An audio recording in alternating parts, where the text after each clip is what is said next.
வணக்கம். திரையரங்கம் உயிர். இது ஒரு மலையாள திரைப்படம். இந்த திரைப்படத்தினுடைய இயக்குனர் எம் பத்மகுமார். கேரளா கர்நாடகா எல்லையில் இருக்கக்கூடிய ஒரு காவல் நிலையத்தில் நடைபெறக்கூடிய பல சம்பவங்களை மையமாக வைத்து எடுக்கப்பட்டிருக்கக்கூடிய திரைப்படம் இது. கண்ணூர் பகுதியில் இருக்கக்கூடிய அந்த காவல் நிலையத்திற்கு புதிதாக சப் இன்ஸ்பெக்டராக பணியாற்ற வந்திருப்பவர் அஜீப் என்ற இளைஞன். அதே நிலையத்தில் சப் இன்ஸ்பெக்டராக பணியாற்றக்கூடியவர் ஜாய் என்ற இன்னொரு இளைஞர். அவர்கள் பணியாற்றி கொண்டிருக்கக்கூடிய அந்த காலகட்டத்தில் அந்த பகுதியில் இருக்கக்கூடிய கிணற்றில் ஒரு பெண் இறந்து கிடக்கிறாள். ஆரம்பத்தில் அந்த இறந்த பெண் தற்கொலை செய்து இறந்திருக்கிறாள் என்று காவல்துறையைச் சேர்ந்தவர்கள் நினைக்கிறார்கள். ஆனால் பின்னர்தான் அவர்களுக்கே தெரிய வருகிறது, ஷோபா என்ற அந்த இறந்த பெண் தற்கொலை செய்து இறக்கவில்லை, அவள் கொலை செய்யப்பட்டு இறந்திருக்கிறாள் என்ற உண்மை.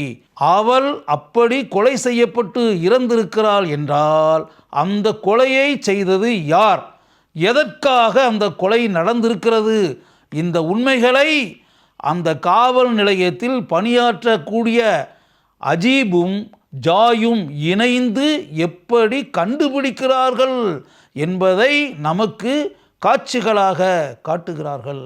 ஷோபா என்ற அந்த ஏழை பெண்ணின் மரணத்திற்கு பின்னால் இருக்கக்கூடிய உண்மைகளை பார்த்து நாம் அதிர்ச்சியின் உச்சத்திற்கே சென்று விடுகிறோம்.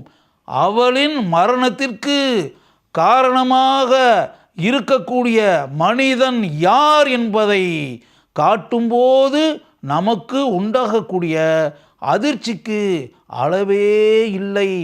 அந்த ஏழை பெண்ணுக்கு இப்படிப்பட்ட கசப்பான சம்பவங்களா வாழ்க்கையில் என்பதை நினைக்கும்போது அந்த கதாபாத்திரத்தின் மீது நமக்கு அளவற்ற பரிதாப உணர்ச்சி உண்டாகிறது. அவருடைய மரணத்திற்கு காரணமாக இருக்கக்கூடிய கயவனை பார்க்கும்போது நமக்கு அளவற்ற ஆத்திரம் அந்த கதாபாத்திரத்தின் மீது உண்டாகிறது. அந்த காட்சிகள் படத்தில் மிகவும் அருமையாக படமாக்கப்பட்டிருக்கின்றன.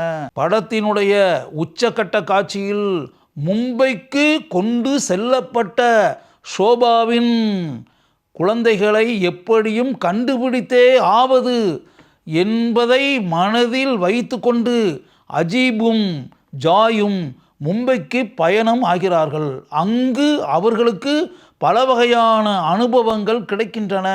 அதையெல்லாம் தாண்டி அவர்கள் அந்த குழந்தைகளை பார்த்தார்களா, அந்த குழந்தைகளை அந்த ஆபத்தான இடத்திலிருந்து விடுவித்து அவர்களால் மீண்டும் கொண்டு வர முடிந்ததா என்பதை படத்தினுடைய உச்சக்கட்ட காட்சியில் நாம் பார்க்கிறோம். கேரள காவல்துறையில் பணியாற்றக்கூடிய காவல்துறை அதிகாரிகள் உயிரை துச்சமென நினைத்து எப்படிப்பட்ட துணிச்சலான காரியத்தை படத்தினுடைய இறுதியில் செய்கிறார்கள் என்பதை நாம் மதிப்புடனும் மரியாதையுடனும் பார்க்கிறோம். அத்துடன் இந்த திரைப்படம் முடிவடைகிறது.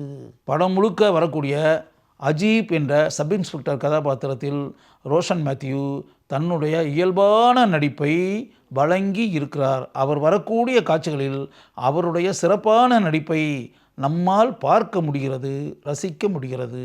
சப் இன்ஸ்பெக்டர் ஜாய் கதாபாத்திரத்தில் நடித்திருப்பவர் அருமையான நடிகரான பைஜு சந்தோஷ். அவருடைய பண்பட்ட நடிப்பை படத்தினுடைய ஆரம்ப காட்சியிலிருந்து இறுதி காட்சி வரை நம்மால் பார்த்து பாராட்ட முடிகிறது. ஷோபா கதாபாத்திரத்தில் ஸ்ருதி மேனன் அருமையாக நடித்திருக்கிறார். கனமான கதாபாத்திரம். அந்த கதாபாத்திரத்தில் இவர் இயல்பாக நடிப்பதை பார்க்கும்போது நமக்கு அவர் மீது அளவற்ற மதிப்பும் மரியாதையும் உண்டாகிறது.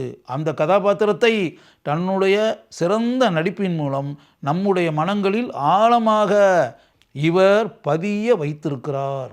ஷோபாவின் மரணத்திற்கு காரணமாக இருக்கக்கூடிய புவனேஷ் என்ற கதாபாத்திரத்தில் நடித்திருப்பவர் வினோத் சாகர். தமிழ் பேசக்கூடிய இந்த கதாபாத்திரத்தில் அவர் தன்னுடைய சிறந்த நடிப்பை நன்கு வெளிப்படுத்தி இருக்கிறார். அந்த கதாபாத்திரத்திற்கு வினோத் சாகர் கச்சிதமாக பொருந்தி இருக்கிறார். படம் முழுக்க வரக்கூடிய அந்த கதாபாத்திரத்தில் இவருடைய சிறந்த நடிப்பை இவர் வரக்கூடிய அனைத்து காட்சிகளிலும் நம்மால் உணர முடிகிறது. இந்த திரைப்படத்தில் சோபாவின் குழந்தைகளாக வரக்கூடிய சிறுவனும் சிறுமியும் நம்முடைய இதயங்களில் ஆழமாக பதிகிறார்கள். அந்த குழந்தை நட்சத்திரங்கள் அந்த கதாபாத்திரமாகவே படத்தில் வாழ்ந்திருக்கிறார்கள் என்று கூறுவதுதான் சரியாக இருக்கும்.